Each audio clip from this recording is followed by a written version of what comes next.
Detik-detik pengantin ditangkap usai ijab kabul. Ternyata maling motor.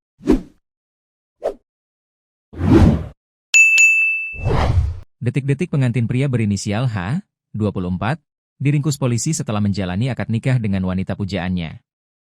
Kapolsek Ibun Ibtu Deni Forjah Janto mengatakan penangkapan tersebut terjadi pada Sabtu, 16 Mei 2026, pukul 12.30 waktu Indonesia Barat. H ditangkap karena diduga terlibat kasus pencurian kendaraan bermotor, curanmor, di Kecamatan Ibun, Kabupaten Bandung. Jadi, awal mulanya itu, korban memarkirkan motornya itu di rumahnya di Desa Dukuh, Kecamatan Ibun, Kabupaten Bandung, pada Rabu 13 Mei malam. Namun setelah dicek kembali pada Kamis 14 Mei, motor itu sudah tidak ada, ujarnya saat dikonfirmasi, dikutip dari Tribun Jabar, Senin, 18 Mei 2026. Setelah itu, korban langsung melaporkan peristiwa tersebut kepada pihak kepolisian. Pada saat itu, kepolisian langsung melakukan olah tempat kejadian perkara, TKP. Memeriksa sejumlah saksi, serta menelusuri rekaman CCTV di sekitar lokasi.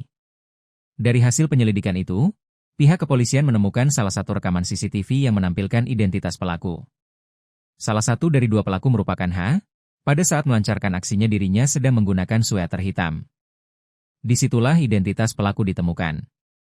Akhirnya kami berkoordinasi dengan Polres Garut untuk mencari keberadaan pelaku Haji.